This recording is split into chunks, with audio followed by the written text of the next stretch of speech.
tardes a todos. Antes de empezar la clase, les quería mencionar con respecto a la solicitud de cambio de aula. Para hacerse dura aquí el aula. Ya nos autorizaron el cambio y vamos a estar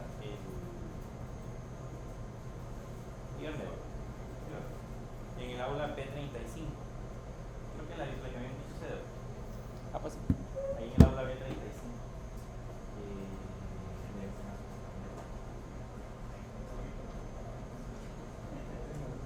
Aula B35. Nos vamos a pasar. Y creo que a todo no sé si la otra materia, si no sé, porque la que pasaron fue en mi horario. Sí, bueno. Ya les dijeron que sí. Pues ahí nos vamos. ¿En la misma aula? Sí. Y vamos a estar en la B35. Ya no se va a ver.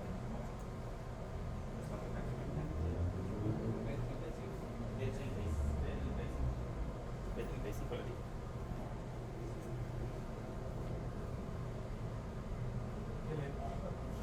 Sí, en la B35. Bien. Vamos a empezar a trabajar con la máquina virtual y empezar a configurar los servicios que les había mencionado en la clase anterior. Lo único que hicimos en la clase anterior fue instalar, nos instalamos por ahí el servidor, le instalamos y le habilitamos los puertos del firewall, el puerto 22, que era el puerto que necesitamos para poder empezar a trabajar. Y el día de ahora pues ya vamos a empezar a diseñar la parte de los servicios. Si lo hacemos de aquí desde la consola directamente en la máquina virtual va a ser un poco más complicado, así que tenemos que establecer una conexión desde la parte de la terminal. Para eso necesitamos conocer la IP. Si le ponen IP address, aquí les va a dar la IP, que sería en mi caso la 192.168.56.6. Ustedes tendrían que buscar la que les haya asignado su computadora.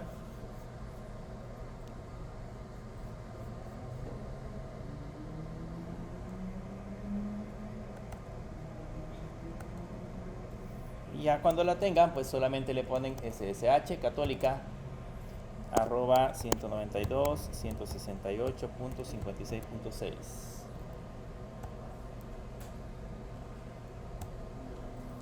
Y ahí les tiene que pedir la contraseña y con la contraseña pues ya entramos directamente al servidor.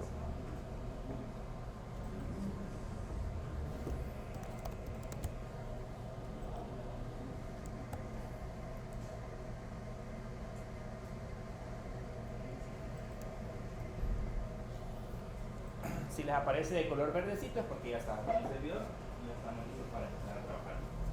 Bien.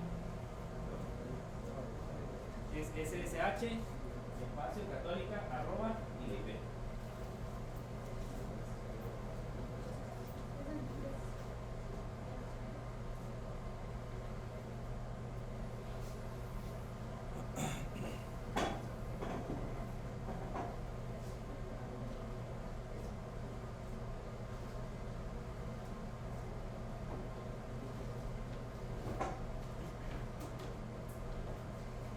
Bien, les dije la semana pasada que lo que pretendíamos hacer es una pequeña simulación de configuración de un servidor DNS que me permita configurar no uno sino varios dominios o subdominios y que eso me permita colocar en la base de datos a qué IP deberían de apuntar, que es básicamente lo que hace un servidor DNS.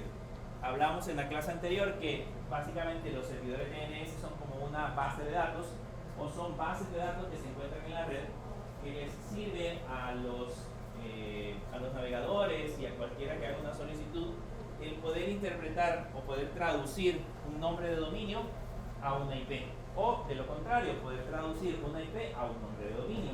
Con eso nos ahorramos el hecho de estar escribiendo números y mejor colocamos católica.edu.sb cuando queremos entrar por ejemplo a un sitio web. Los nombres son más fáciles de recordar, mientras que una cadena de números por alguna razón, pues las personas le tienen un poco más de temor. Cuando ya ven un montón de números, dicen que eso es muy complicado y es más difícil algunas veces de recordar. Entonces, para eso mejor utilizamos nombres. Pero el nombre no es el que específicamente tiene el servidor, sino que el servidor almacena, se direcciona a través de números. Entonces, básicamente lo que hace el servidor DNS es decirme el número con el que yo quiero trabajar y ese es el que permite resolverlo. Entonces acá justamente vamos a trabajar en eso. Creo que en la clase anterior ya los actualizamos, ya le pusimos un sudo update y un sudo upgrade. Supongo que ahí se estuvo un buen rato en el proceso de actualización. Entonces, perdón, entonces ahora vamos a empezar a hacer el proceso de instalación. Como lo que vamos a instalar es un DNS, entonces el comando para instalar es sudo apt install y acá le vamos a poner que vamos a instalar el servicio que se llama bin 9 y además del bin 9 vamos a instalar un bin 9 se llama bin 9 utils y además un bin 9-doc y le vamos a agregar por acá el parámetro "-y" para que no nos esté preguntando si queremos instalar cada uno de esos paquetes. Entonces de una sola vez vamos a instalar 3 paquetes. Vamos a instalar bin 9, vamos a instalar bin 9 utils, que ese lo que trae es un conjunto de herramientas que me van a servir más adelante para poder hacer diagnósticos sobre mi servidor DNS y la documentación como tal, que la vamos a requerir probablemente en algún momento. Y el "-y", como les decía, es solamente para que no pregunte. Ese paquete es muy liviano, así que no debería de tardarse tanto tiempo en instalar.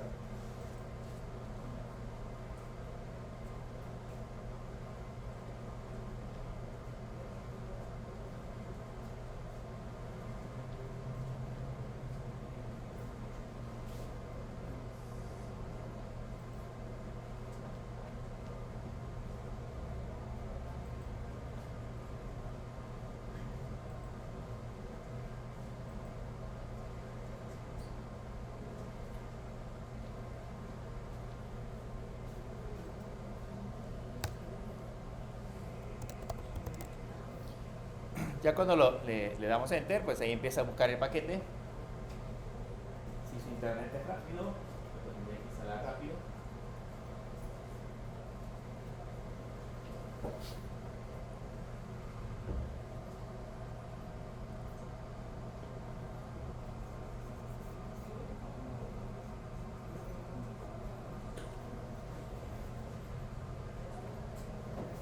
Y listo, cuando termina, pues solamente nos aparece esa información. Ya eso nos indica que el servidor está instalado, pero le podemos hacer unas pruebas adicionales para ver si realmente el servicio está funcionando, si durante la instalación no generó algún tipo de conflicto. Entonces, para eso vamos a ponerle un sudo systemctl status y el nombre del servicio, que en ese caso sería bin 9.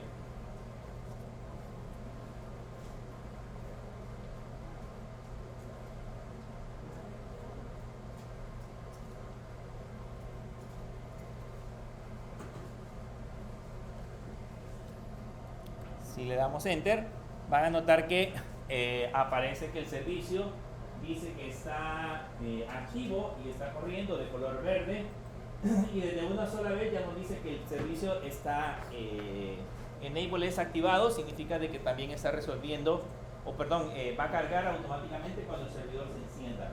Entonces todo eso significa que ya está funcionando correctamente.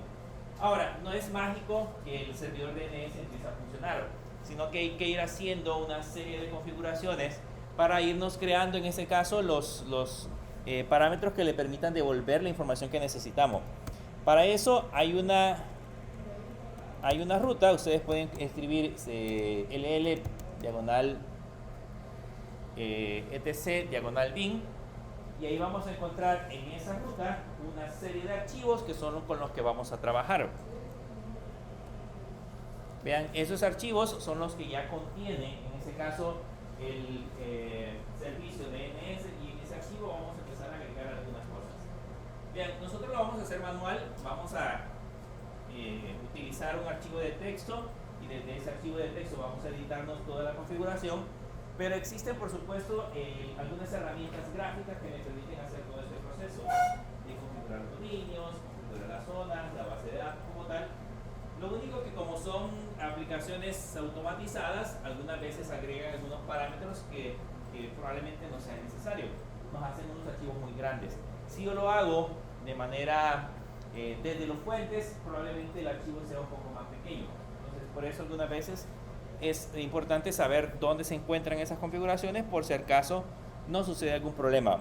El archivo que vamos a editar se encuentra dentro de etc, se encuentra dentro de bin y se llama nameconf.local.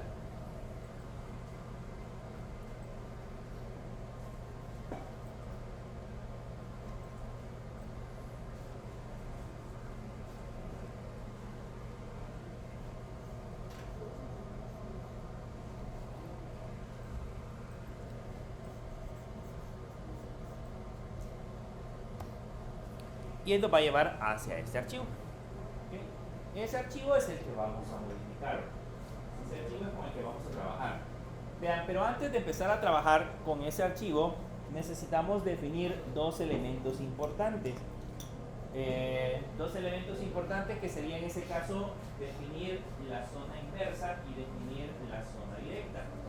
La zona directa para nosotros dentro de la configuración que vayamos a colocar es donde se encuentra la base de datos que resuelve de un nombre de dominio a un IP.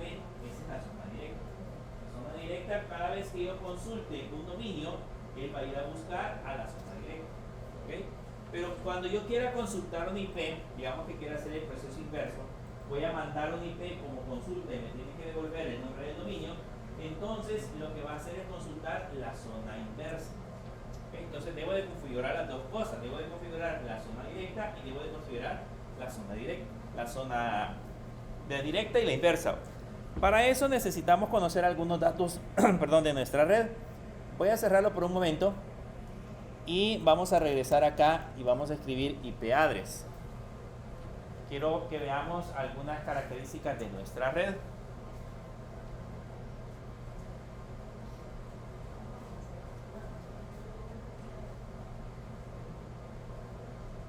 ¿Saben cómo se forma este número? Todos tienen este número.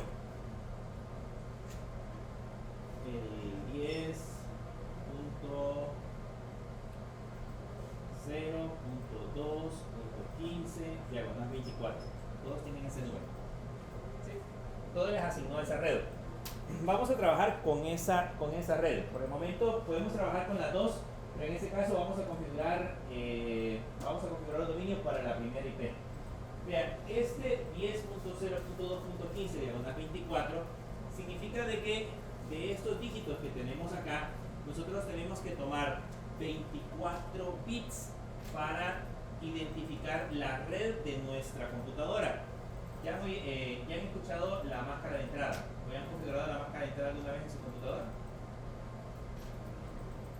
La máscara de entrada.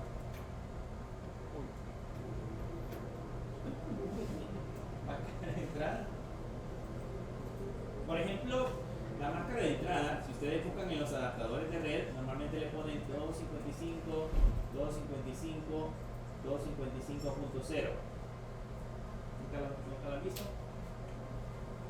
Creo que lo pueden consultar si escriben, pero eso tiene que ser en una ventana de comandos en Windows. Si ustedes escriben, tiene que ser ipconfig diagonal all, les va a dar esa información en su computadora, pero en una terminal, no en PowerShell, sino que pongan el CMD y entran a la línea de comandos y ahí pueden poner ipconfig diagonal all. Ahí les va a dar la máscara de red y la máscara de entrada que tiene su computadora. Este por lo general es mi IP. Esta por lo general es la máscara. Y normalmente tiene una puerta de enlace, digamos que sea la 10.0.2.1. Esta generalmente es la puerta de enlace. Entonces, ¿qué significan todos esos valores? Al final de cuentas, una IP está formada por 4 bytes. ¿Okay? Aquí en esta sección hay 4 bytes, perdón, hay un byte en cada uno de los puntos, al final formamos 4 bytes. Esos 4 bytes que tenemos acá tienen valores de 0 a 255, cada uno de ellos. Ahora bien, en el rango de las IPs, yo le estoy diciendo que para formar esta IP que tenemos acá, yo la tengo que dividir en dos etapas. La tengo que dividir primero en la red y luego en el host. Entonces, la red para nosotros son los primeros 24 bits. que sería en ese caso estos dos que tenemos acá. 10.0.2, esto corresponde a la red. Y el último que tenemos aquí, que es el 15, esto corresponde al host. Entonces, lo que significa con esto, con esta máscara de entrada, es que al rellenar esos valores con 255, básicamente le estamos diciendo que estos tres elementos que tenemos acá son la red y que el último valor es el que vamos a utilizar para poder identificar el host. ¿Cuántas computadoras puedo agregar en esa red? ¿Cuántas computadoras puedo tener conectadas? Como los valores son del 0 al 55, significa que aquí, de 0 al 255, significa que puedo tener 256 computadoras. Solo que de ahí la IP0 está reservada, la IP1 por lo general se utiliza como para la puerta de enlace, la IP255 también está reservada. Entonces al final solo utilizamos como 254 o 253 computadoras. Ese límite yo puedo tener la 10.0.2.1, .2, .3, .4, así hasta la 253 o 254. Ese es el límite de computadoras que se pueden comunicar en la red. ¿Qué sucede? Si digamos yo creo otra configuración y acá le pongo 10.0.3.15, esta para nosotros ya sería la red 3. Esta es la red 2, esta sería la red 3. Por lo tanto, las computadoras que se encuentran en esta red no se pueden comunicar con esta a no ser que hagamos un proceso de ruteo, a no ser que aquí en el centro haya un router que permita direccionar entre estas dos redes. Pero de lo contrario, estas dos redes no se pueden comunicar porque esta ya tiene una red totalmente distinta. Así es como, por ejemplo, en una fábrica, si ustedes lo quisieran hacer así, en una fábrica, ustedes pueden decir, el departamento de ventas tiene una red, el departamento de recursos humanos tiene otra red, el departamento de producción tiene otra red.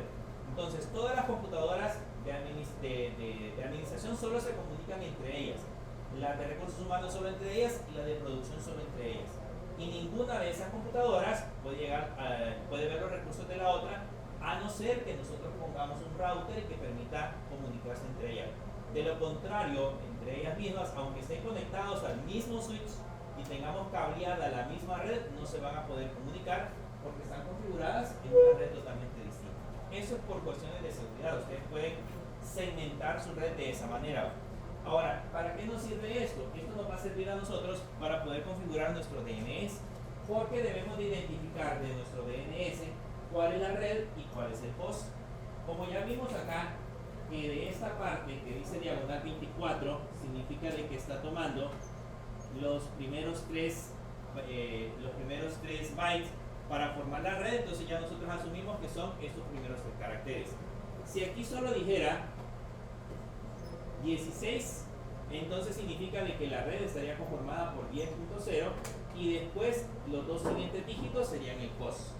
Ahí ya tendría más computadoras, porque ya podría multiplicar 255 por 255 y eso me daría la cantidad de máquinas que puedo tener. Si aún esto lo hacemos más pequeño y solamente le pongo 8, significa de que solamente tomaría el primer dígito para la red. Por lo tanto, los otros tres ya serían parte del host y yo podría tener, imagínense multiplicando 255 por 255 por 255 la cantidad de computadoras conectadas a esa red. Entonces, en este caso aquí solo puedo tener 250 y algo. En esta ya puedo tener muchísimas más. Para eso se utiliza el proceso de segmentación de red. Creo que hay una materia donde ven esta parte de la teoría, no me recuerdo cómo se llama. ¿Ya una materia de redes? ¿Sí? ¿Ya la vieron? ¿Ya le explicaron eso? ¿Sí? ¿Ya no les hablo en chino? ¿Sí? No, no tendría que hablarles en chino. Bien, para identificar toda esa teoría de las diferencias, alguien cuando lo ve dice, pues ¿quién se inventó eso? No tenía nada que hacer. Pero la idea básicamente es seguridad, poder evitar que una red como otra se comunique. De esa manera, por ejemplo, nosotros protegemos las redes de la universidad. Imagínense, podríamos tener los centros de cómputo en una red, podríamos tener, de hecho ustedes no pueden entrar a la red de administración, porque aunque están conectadas en la misma infraestructura, pues allá tienen otro rango. Uno puede llegar hasta allá, por ese motivo. Bien, sabiendo eso, pues ya con esa información podemos configurarnos nuestro servidor DNS. Vamos a regresar al archivo y en esta parte de acá nos vamos a configurar nuestra zona directa. Vamos a empezar configurando nuestra zona directa. Nos vamos a configurar un dominio que le vamos a llamar unicaes.edu.sb. ¿Okay? Existe ahorita el católica.edu.sb. Esperaría yo que si escribe unicaes.edu.sb no aparece. Pero de todos modos nuestro dominio va a ser local. Así que así lo vamos a configurar. Entonces vamos a empezar con la palabra som y le vamos a poner entre comillas el dominio unicaes.edu.sb. Luego ponemos la palabra in en mayúsculas, abrimos llaves y voy a cerrar llaves de una vez con punto y coma para no equivocarme. Quiero mencionarles que aquí sí una coma, una comilla, un espacio, cualquiera de esas cosas le va a dar error para que funcione. Así que vamos a revisarlo bien antes de que lo vayamos a guardar. De todos modos les voy a enseñar algunas herramientas que me van a permitir verificar que el dominio está configurado de manera correcta. Bien, aquí le estoy configurando la zona directa. Ya les dije, la zona directa es decirle cuál es la base de datos que voy a utilizar para resolver los nombres de dominios a IP. Entonces, aquí le colocamos primero que el tipo que vamos a configurar es master. Entonces le ponemos master.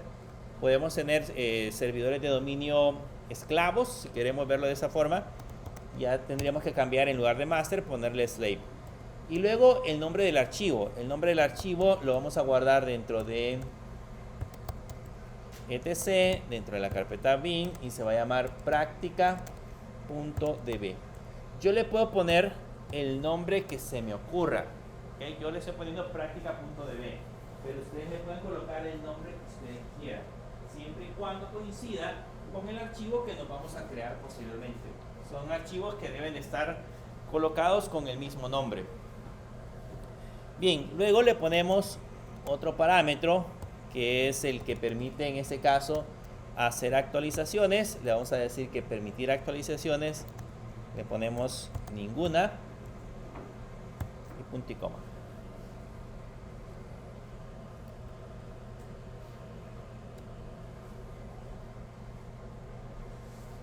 Fíjense de las comas, bueno, no hay coma, pero los espacios, las comillas, todo eso debe de estar igual. De todos modos, como les digo, si nos equivocamos, pues ya lo vamos a revisar más adelante.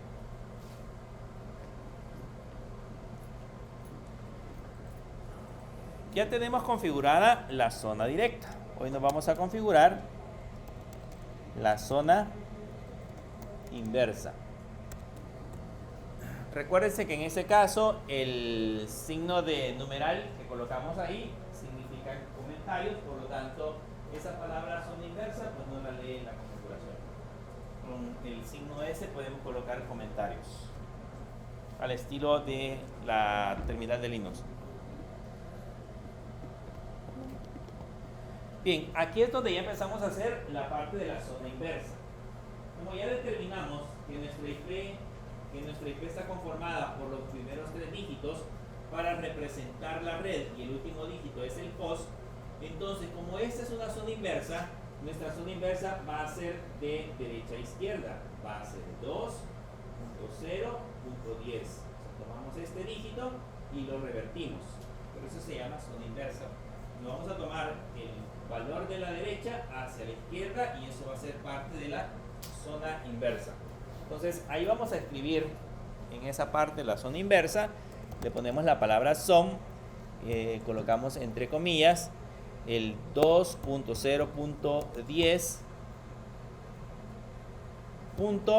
in-address.arpa.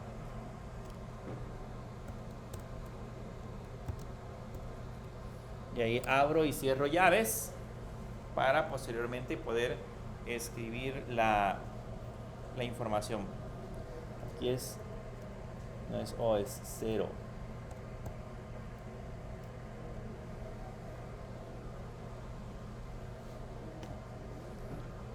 Si por alguna razón, por ejemplo, hubiera utilizado la otra IP, en mi caso la máquina tiene la 192.168.56.6, diagonal 24. Si por alguna razón hubiera utilizado esta IP, entonces mi red sería esta parte de acá. Por lo tanto sería 56.168.192 y todo lo demás. Así como estructuramos en ese caso estructuramos la zona inversa. Bien, adentro le decimos también que esta zona va a ser de tipo master, que el archivo se encuentra dentro de etc, dentro de la carpeta bin, y que se llama reverse.db.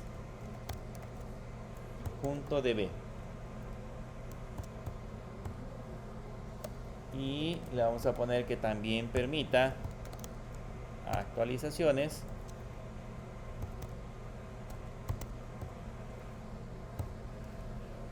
Vamos a ver al final a quién le funciona la primera.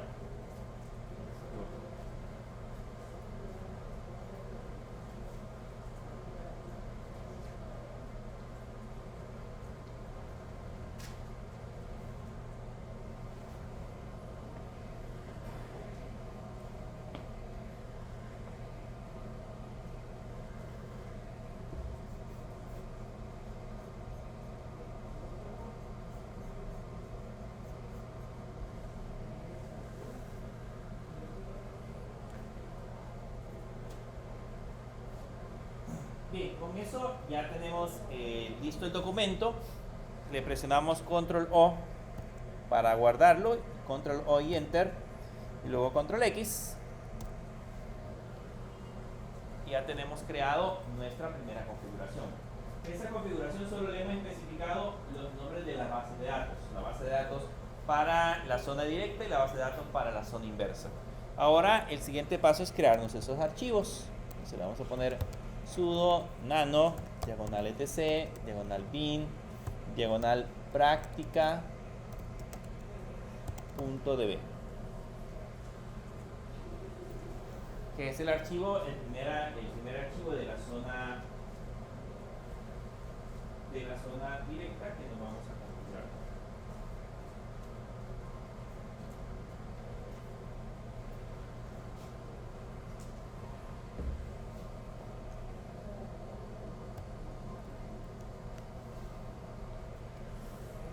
En ese archivo podemos utilizar el punto y coma para colocar comentarios, y aquí le vamos a poner base de datos para el dominio unicaes.edu.sv.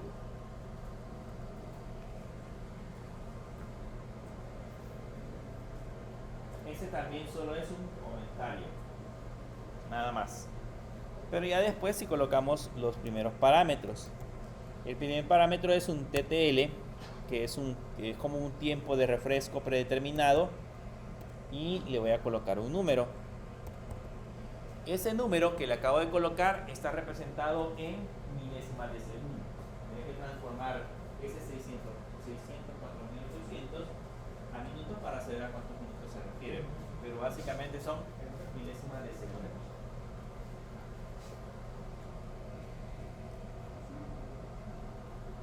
Básicamente son como 10 minutos más o menos. Luego en la parte de abajo empezamos a hacer las configuraciones. Voy a escribir un arroba y luego la palabra in. Esto de acá lo pueden ir haciendo con la tecla tab para dejar los espacios, y luego la palabra SOA y luego el nombre del dominio. El nombre del dominio va a ser virtual.unicaes.edu.sv.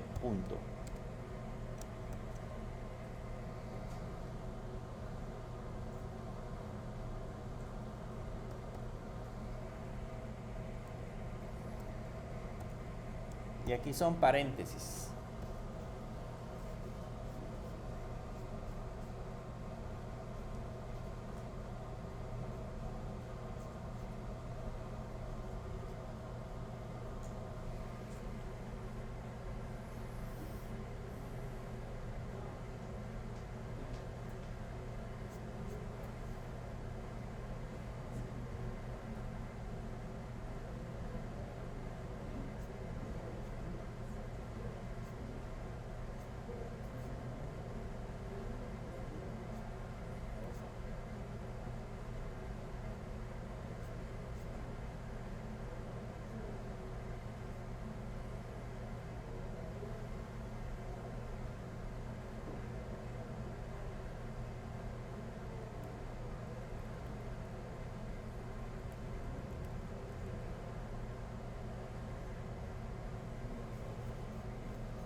Y adicional a esto, le vamos a agregar, después de virtual.unicaes.edu.sb, vamos a agregarle admin.unicaes.edu.sv.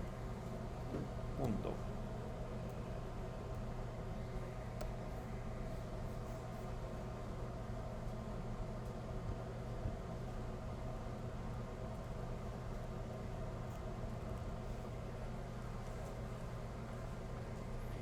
Bien, lo siguiente que vamos a colocar acá es un valor numérico que corresponde a un número de serie. Vamos a ponerle 2025. Le vamos a colocar, ¿cuánto tenemos hoy? 29 de enero. 01 29 01. Y este sería un número de serie. Bien, ese es un correlativo, dice 2025-01-2901. Ese es un número de serie que nosotros vamos utilizando de manera interna para ir como guardando como teniendo un registro de las versiones que hemos generado. Entonces, lógicamente, esta como es la primera versión, aquí le he puesto la fecha en que se creó, 25, sería enero 29 de 2025, y el correlativo, que es la primera versión. Si más adelante, por ejemplo, yo le hago una actualización quiero guardar un registro de esa actualización, en lugar del 01 le pongo 02 y ahí yo sé que esa es la segunda versión de mi archivo. Es como un registro interno pero manual, o sea, lo vamos haciendo directamente sobre el archivo de configuración. Luego, después de eso, vamos a configurar un tiempo de refresco del servidor. Este le vamos a poner, se llama refresh.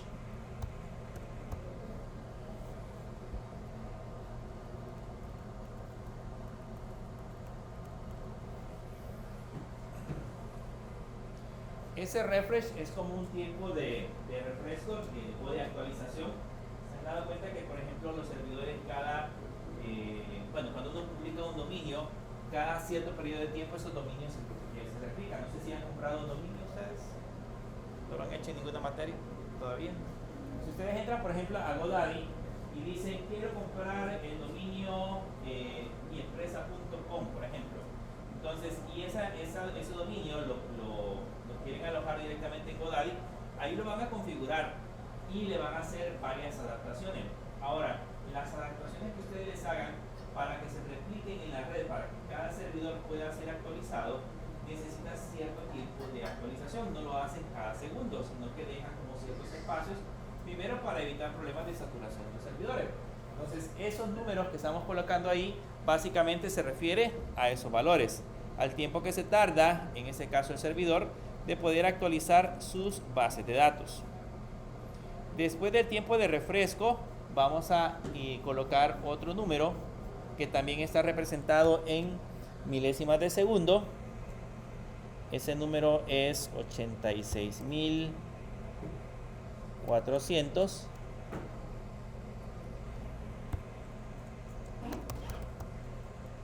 Que ese es el tiempo que se tarda, en este caso el servidor, visto también en milésimas de segundo, que se tarda el servidor en realizar intentos de conexión.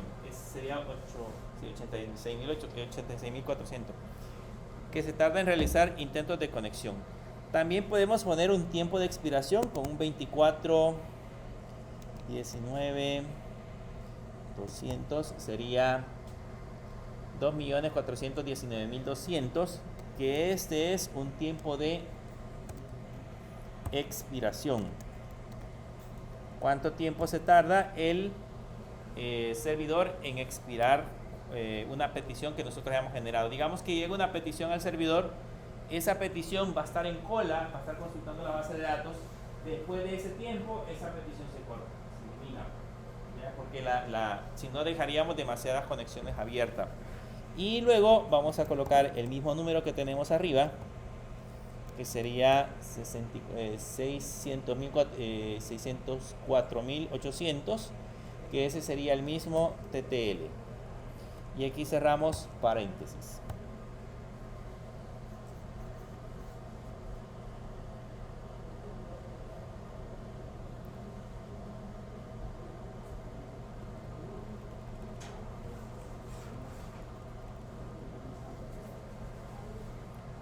Bien, hasta ahí le hemos configurado los parámetros predeterminados. Generalmente cuando configuramos servidor DNS, estos parámetros siempre son los mismos. Lo único que agregamos, que nosotros personalizamos, es el número de serie. Pero ahí lo demás pasaría a ser como similar. Ahora empecemos a configurar los dominios. En esta parte de abajo vamos a empezar a configurar los dominios que vamos a tener a nuestro alcance. Le colocamos un arroba, luego le colocamos la palabra in y luego le colocamos name server. En ese caso, este va a ser el nombre del servidor. Nuestro servidor se va a llamar virtual.unicaes.edu.sv. Ese va a ser el nombre del servidor.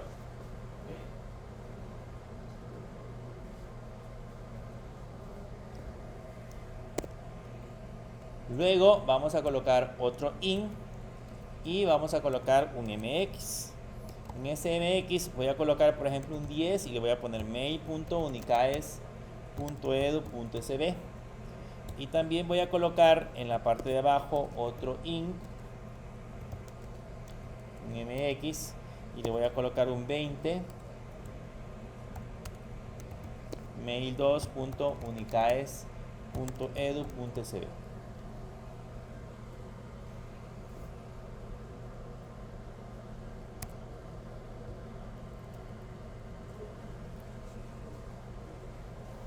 Bien, lo voy a tener ahí para explicarles cómo funciona esa parte.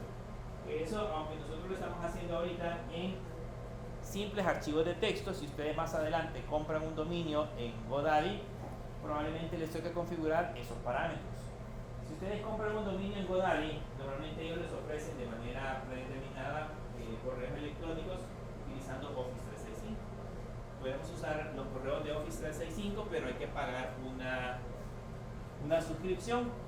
Por lo general esa suscripción es mensual o anual y le van a estar cobrando por tener esos correos alojados ahí. El problema es que si yo no quiero pagar la suscripción, sino que quiero utilizar, por ejemplo, los correos de Gmail, ya se han dado cuenta que, por ejemplo, la universidad les da una cuenta de correo a todos los alumnos de la universidad y ustedes pueden revisar su cuenta de correo desde la plataforma de Gmail y no han creado el correo electrónico en Gmail. ¿Qué es lo que ha hecho la universidad? Bueno, primero tienen un acuerdo directo con Gmail que les proporciona, por ser una institución educativa, les proporciona accesos gratuitos de correos electrónicos. Es un acuerdo para universidades. Entonces la universidad les puede dar acceso a sus alumnos para que tengan correo electrónico en Gmail sin costo alguno. Las empresas pueden hacer lo mismo. Yo puedo tener, por ejemplo, mi empresa con el dominio, mi empresa puede llamarse logo.com, por ejemplo. Entonces, todos los correos @logo.com podrían tener alojados su información en los servidores de Gmail. ¿Qué es lo que tengo que hacer yo? Crear una cuenta en la consola de Gmail y, lógicamente, pagar una suscripción. Como soy una empresa, entonces debo de pagar una suscripción. La universidad, porque es una institución educativa, lo hace de manera gratuita. Ahora, la cuestión es cómo hacemos para configurar esos correos electrónicos. Lo que tienen que hacer en el caso de la universidad, ya les voy a enseñar más adelante cómo podemos extraer esa información, pero lo que puede hacer la universidad es que en lugar de poner mail.unicaes.edu.sv, lo que va a hacer es que en estos parámetros que dice MX, va a poner los correos de Gmail, o sea que aquí va a llevar smtp.gmail.com o abajo puede llevar un smtp2.gmail.com. Entonces ellos tienen que configurar en su dominio los correos, los servidores de Gmail para que cada vez que alguien envíe un correo a su nombre @católica.edu.sv lo vaya a buscar al servidor de Gmail y no al servidor de la universidad. La universidad tiene su página web alojada en un servidor X aquí en la universidad, pero sus correos electrónicos están en los servidores de Google y lo hacen por eso, porque acá en esa parte, en esta sección, han cambiado, en lugar de que diga mail.unicaes.edu.sv, ellos lo cambiaron y han puesto en esta sección, han puesto los correos de Gmail, pero se hace con el parámetro MX. ¿Okay? Ahora, porque hay dos, si se dan cuenta, está el primero que dice mail.unicaes.edu.sv y el segundo que dice mail2.unicaes.edu.sv. Esto lo hace por orden de prioridad. Yo puedo colocar un MX30 y poner un mail3.unicaes.edu.sv. Y lo que hace es que por orden de prioridad me permite configurar hacia dónde se van a resolver las peticiones en el caso de que, por ejemplo, el primero esté ocupado o no esté disponible, va a buscar el segundo servidor. Si el segundo servidor está ocupado, podría buscar un tercero. Entonces, esto es como para tener un balanceo. Él busca el primero, si no está disponible se va al segundo, si no está disponible se va al tercero. Y así yo puedo tener réplicas de mis correos en 3 servidores distintos. Después de esto ya empezamos a configurar nuestras IP. Aquí ya vamos a especificar, por ejemplo, cuáles son las IPs que vamos a utilizar para definir cada uno de los dominios.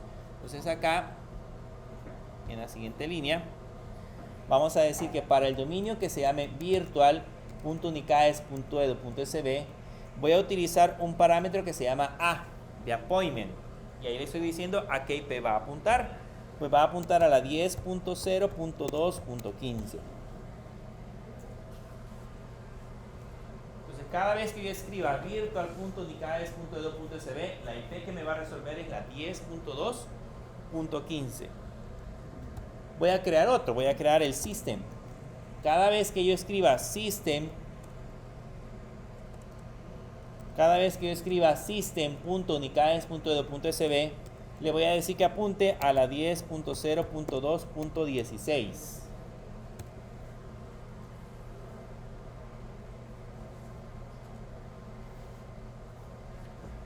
Y cuando busque el dominio mail.unicaes.edu.sb, yo le voy a decir que apunte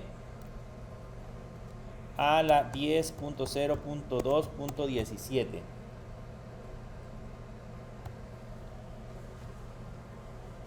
Y así puedo seguir agregando más subdominios. O sea, puedo decirle, digamos, el mail 2 que apunte a la 10.0.2.18.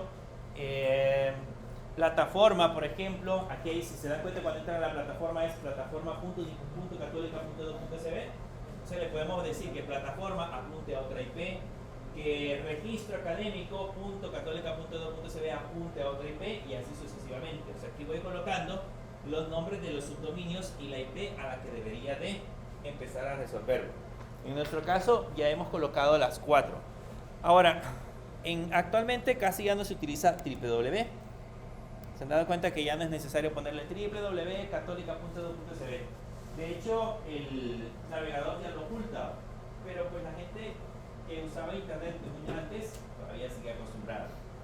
Nosotros tenemos en la empresa el dominio de la empresa y generalmente cuando lo colocamos en las presentaciones solo dice el nombre del dominio.com, pero la gente dice, mire, y el www, o la gente siempre intenta acceder con el www. Y nosotros tenemos bloqueado, si queremos verlo de esa manera, el www no nos muestra nada. Entonces siempre nos dicen, mire, pero el www no me muestra información, porque generalmente ya no se usa. Pero si lo queremos usar, le podemos configurar acá un cname, que es como una redireccionamiento, y le digo que en el caso que yo escriba www.unicaes.edu.sb, me resuelva el mismo dominio que tiene, o me resuelva la misma IP que tiene virtual.unicaes.edu.sb. Entonces es como un redireccionamiento.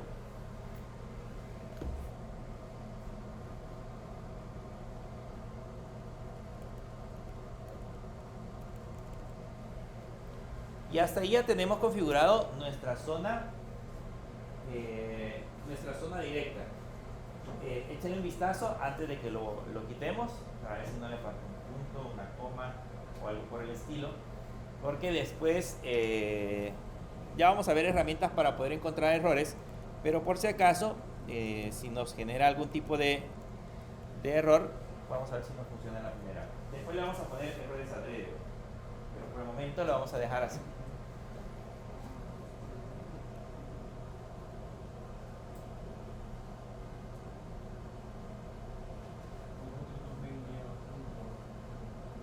¿Perdón? No. Solo el primero, que es el name server. Es el principal.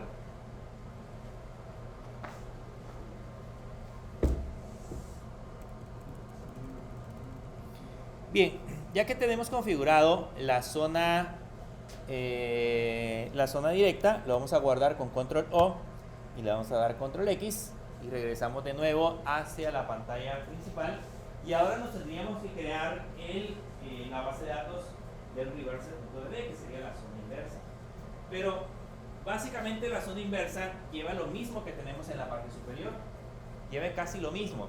Entonces, si lo volvemos a escribir, pues podríamos de nuevo volvernos a equivocar. Entonces, en lugar de escribirlo, mejor dupliquémoslo. Comando para copiar en Linux, comando cp. Lo vamos a hacer con sudo porque pues lógicamente los archivos que tenemos son con permisos administrativos. Entonces le ponemos el comando cp y le decimos que el archivo que voy a copiar está en la carpeta bin, que se llama practica.db, y lo voy a copiar a la misma carpeta bin y le voy a poner reverse.db.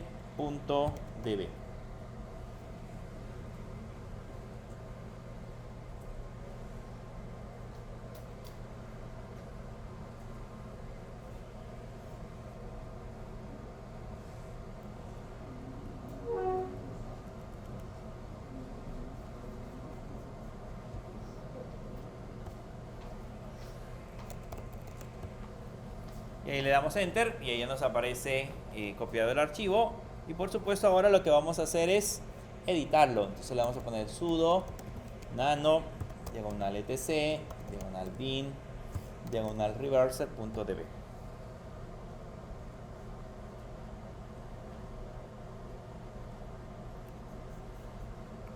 De aquí esta parte de abajo ya no nos sirve porque vamos a configurar la zona inversa, así que todo eso se lo vamos a quitar.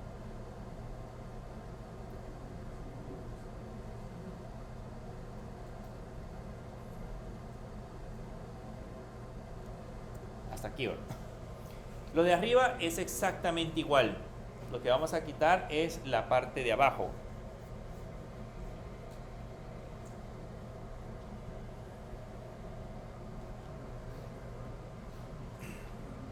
Bien, como aquí lo que hemos definido es la zona inversa y la idea es que esta base de datos se va a utilizar cuando nosotros querramos saber cuál es el dominio que resuelve una IP.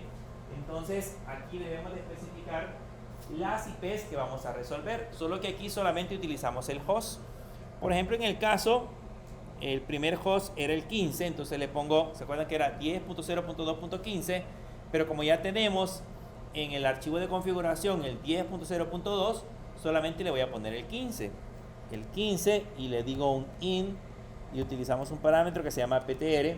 Y cuando yo le diga que le pregunte por la IP 10.0.2.15, voy a resolver el virtual.unicaes.edu.sb. Punto.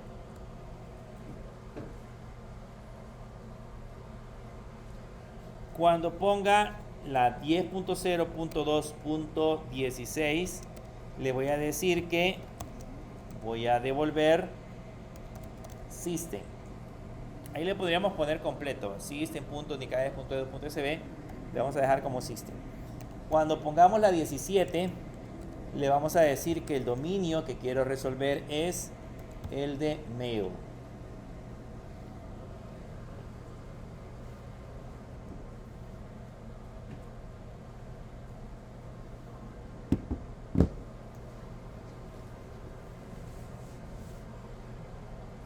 Ya tenemos configurada la zona inversa.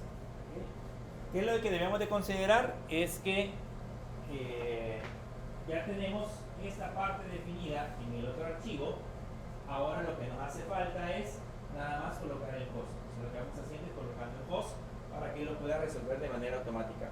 Por eso le ponemos ahí, si resuelve con la 15, si pregunta por el host 15, entonces que devuelva virtual.unicaes.edu.sb. Si pregunta por el host 16, entonces que devuelva system. Y si pregunta por el host 17, que devuelva mail. Con eso ya está listo. Le damos control O, enter, control X. Ahora, eso mágicamente no se aplica. O sea, no es que yo ya lo configuré y el dominio ya empieza a funcionar. Lógicamente solo son archivos de configuración que si yo, por ejemplo, reinicio mi computadora, reinicio el servidor, y al volver a arrancar, sí ya los va a tomar. Pero si mientras nosotros no reiniciemos el servidor o no reiniciemos el servicio, esos archivos todavía no han sido cargados. Ahora bien, aquí es algo interesante que debemos de considerar. Antes de hacer que se carguen esos archivos, debemos de verificar si están perfectamente configurados. Porque si yo ahorita reinicio el servicio y no me doy cuenta que cometí un error cualquiera, lo que va a suceder es que mi servidor DNS no va a estar disponible. ¿Se imaginan, por ejemplo, si estamos en, pongamos un ejemplo, un call center? Ya visto todos los call centers, hay un montón de módulos de personas atendiendo y que dependen muchas del servidor DNS. Entonces, si yo en ese momento hago un cambio y lo replico o automáticamente lo actualizo, ¿qué va a pasar con todos? Van a empezar a el servicio va a estar caído, por lo menos en la parte del DNS, y nos van a empezar a llamar, que no funciona, no puedo hacer llamadas, no puedo recibir llamadas, o qué es lo que sucede. Y se imaginan en un call center que es un trabajo mínimo. Entonces, antes de aplicar los cambios, yo tengo que verificar que realmente las cosas están funcionando de manera correcta. ¿Cómo podemos hacer ese proceso? Hay un comando, hay dos comandos. Vamos a usar primero el primer comando, se llama name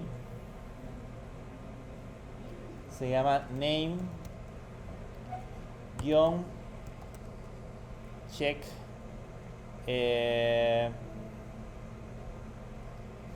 conf, así. El primero se llama check name porque es el servicio de nombre de dominio, y conf porque básicamente es la parte de la configuración. Si ahorita le damos enter, no nos apareció nada. Eso significa de que está correcto. Voy a equivocarme adrede.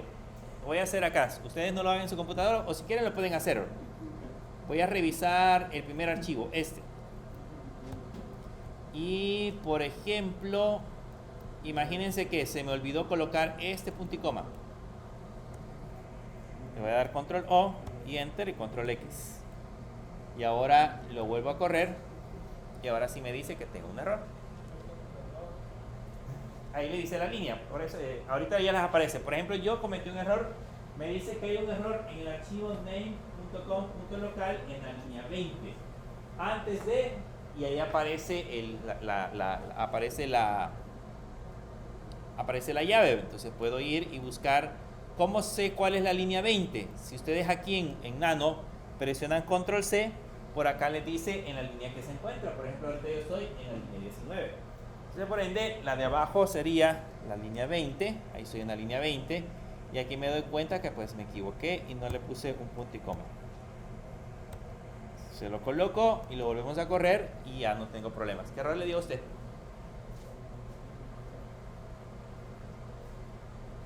¿Nadie más le dio error?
final.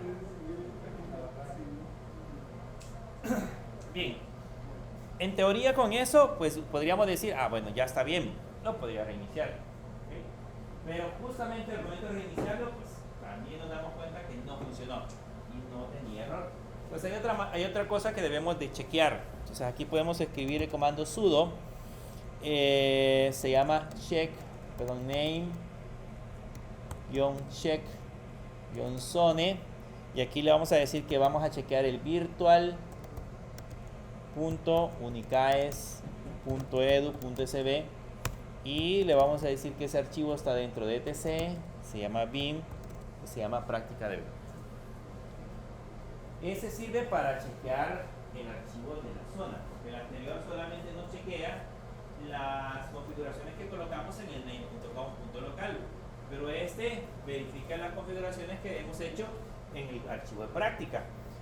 Vean, en este caso, cuando ya hacemos cuando ya verificamos el archivo de práctica, si este tiene algún error, ahí nos va a generar ese posible error. ¿Okay? Ya vamos a poner un error adrede para ver si funciona.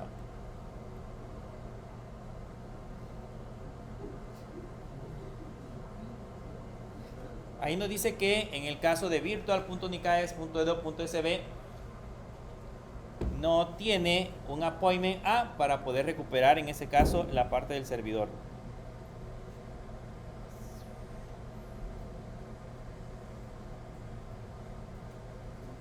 Así se lo pusimos.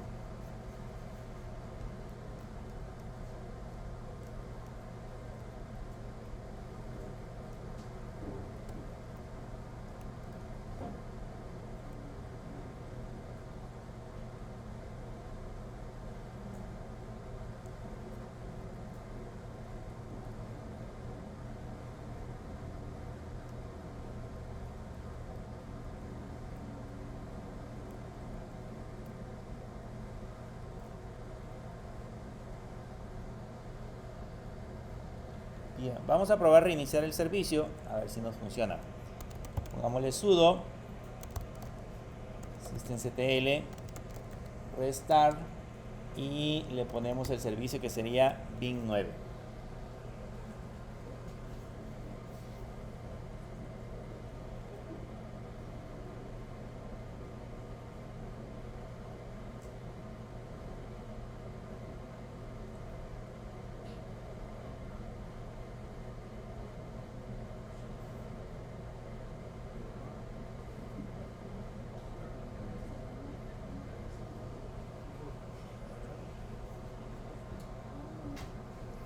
Y ahí se supone que ya está reiniciado. ¿Ok? Ahora, no nos va a funcionar si lo empezamos a revisar desde ahorita, no nos va a funcionar porque nuestra máquina virtual, el servidor DNS que utiliza para resolver, es la que tiene configurado desde la red. Entonces ahora nosotros vamos a configurarle y le vamos a decir que utilice este servidor DNS para resolverlo. Entonces vamos a usar un archivo de configuración que está dentro de etc y que se llama resolve.com. Vean, este archivo, por la configuración que nosotros tenemos en la red, se actualiza cada cierto periodo de tiempo. Así que si en el caso cuando lo ejecutemos no resuelve algún dominio, hay que volver a este archivo y volverlo a configurar. Entonces vamos a ponerle acá, aquí le dice el name server. Vean que la IP que está resolviendo es la 127.0.0.53. Que esa es la IP que está utilizando la red que hemos creado a través de VirtualBox. Vamos a quitarlo y le vamos a poner un 1.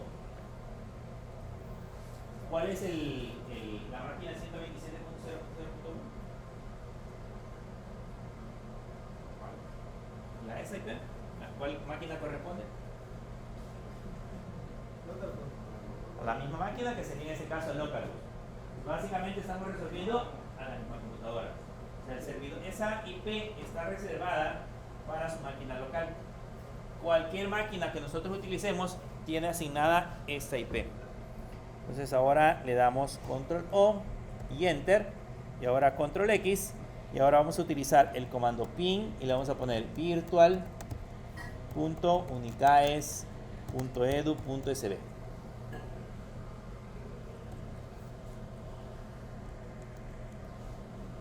y ahí está resolviendo. Se lo voy a poner otra vez así. ¿Cuál es la IP que resuelve?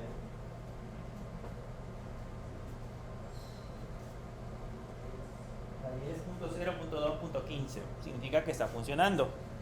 ¿Qué significa? Que si por ejemplo yo ahora en lugar de virtual escribo system,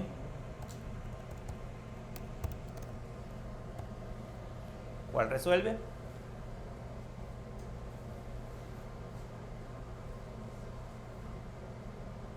Resuelve la 10.0.2.16.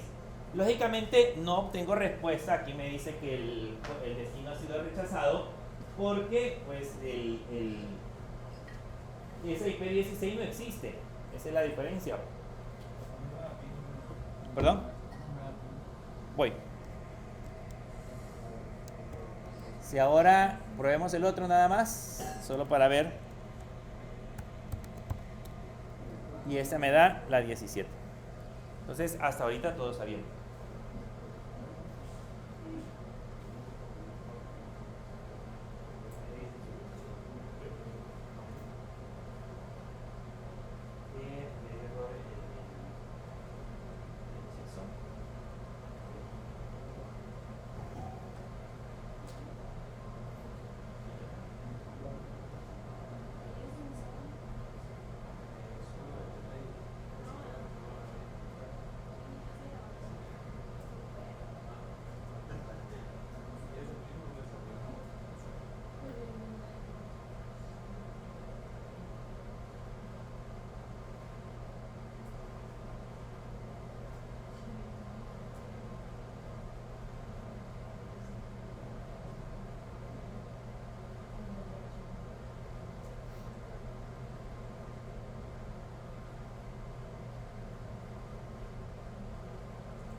Vean, algunos probablemente les dé el error cuando ya estén probando, porque yo les decía que este archivo cada cierto periodo de tiempo se cambia.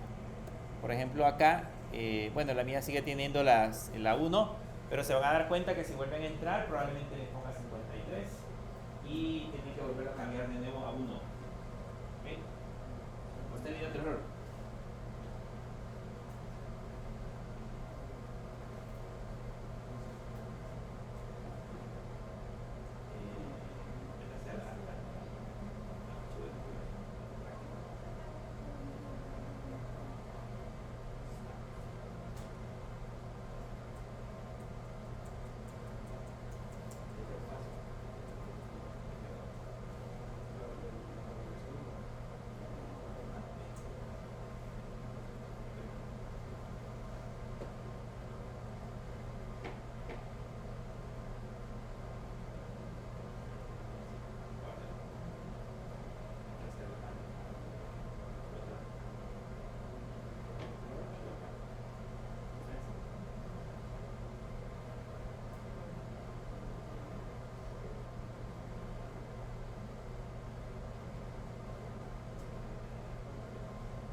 Bien, solamente para probar, si ya colocaron el resolve, solamente para probar, vean, aquí